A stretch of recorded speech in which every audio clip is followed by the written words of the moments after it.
Hi guys, welcome to our channel mister సిస్నరీ. Bigg Boss Telugu season 8 ఆసక్తికరంగా సంచలనాలు రేపుతూ ముందుకు సాగుతుంది. ఇక ఈ సీజన్ క్లైమాక్స్కి చేరింది అని చెప్పవచ్చు. టికెట్ టు ఫినాలే టాస్క్ కూడా మొదలైంది. ఇప్పటికే ముగ్గురు కంటెండర్స్ కూడా ఎంపికయ్యారు. ఆ ముగ్గురు ఎవరు అంటే టికెట్ టు ఫినాలే రేస్లో నిలిచిన కంటెండర్స్ రోహిణి, అవినాష్, తాజాగా నిఖిల్ కూడా ఆ జాబితాలో చేరిపోయాడు. ఇక ఇదిలా ఉంటే కంటెండర్స్ని ఎంపిక చేసే పనిలో భాగంగా బిగ్ బాస్ హౌస్లోకి వచ్చిన వితిక, పునర్నవి హౌస్లో మంచి జోష్ నింపారు. ఈ సమయంలో నిఖిల్తో కాసేపు పర్సనల్గా మాట్లాడిన వితిక నిఖిల్కి అసలు నిజాన్ని చెప్పేసింది. నిఖిల్, నువ్వు అనుకున్నట్టుగా అంటే మొదటి రోజు నుంచి ఒక 3 వారాల పాటు నువ్వు ఇంట్లో ఎలా అయితే ఉన్నావో అలాగే ఈ 3 వారాల పాటు ఉంటే నిన్ను కొట్టేవాడే లేడు, నువ్వే విన్నర్ అంటూ ఖరాఖండిగా అసలు నిజాన్ని చెప్పేసింది. టాస్కుల్లో అయితే నువ్వు 100కి 100% ఎఫర్ట్స్ పెట్టి టాస్కుల్లో నీకు తిరుగులేదు అని నిరూపించుకున్నావు. అందులో నిన్ను తప్పుపట్టడానికి ఏమీ లేదు.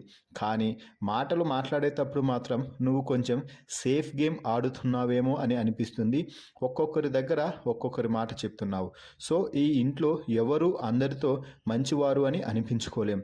కాబట్టి నువ్వు ఆ విషయాన్ని ఇక వదిలేయి.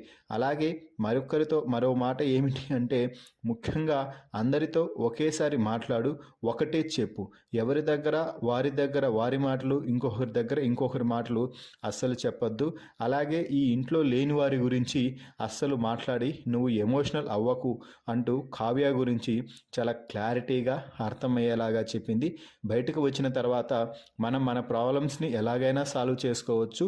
ఈ ఇంట్లో ఉన్నన్ని రోజులు గేమ్పై మాత్రమే ఫోకస్ అయ్యి, అలాగే ఎవరిని టార్గెట్ చేసినట్టు కాకుండా కేవలం పాయింట్స్ పెట్టి వారిని పాయింట్స్తోనే డిఫెండ్ చేయాలి అంటూ గౌతమ్ గురించి చిన్న హింట్ అయితే ఇచ్చింది.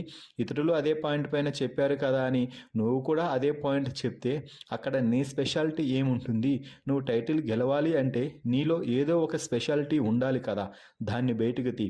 ఫస్ట్ మొదటి 3 వారాలు బిగ్ బాస్ హౌస్లో ఉన్న నిఖిల్ని బయటకు తీస్తే ఖచ్చితంగా నీదే ఈ సీజన్ ట్రోఫీ అంటూ ఖరాఖండిగా నిఖిల్కి అయితే వితిక చెప్పేసింది. మరి వితిక అసలు నిజాన్ని నిఖిల్కి చెప్పడంపై మీ అభిప్రాయాన్ని కామెంట్స్ రూపంలో తెలపండి. మరిన్ని బిగ్ బాస్ లైవ్ అప్డేట్స్ కోసం మన ఛానల్ని చూస్తూ ఉండండి. Please subscribe our YouTube channel mister సిస్నరీ.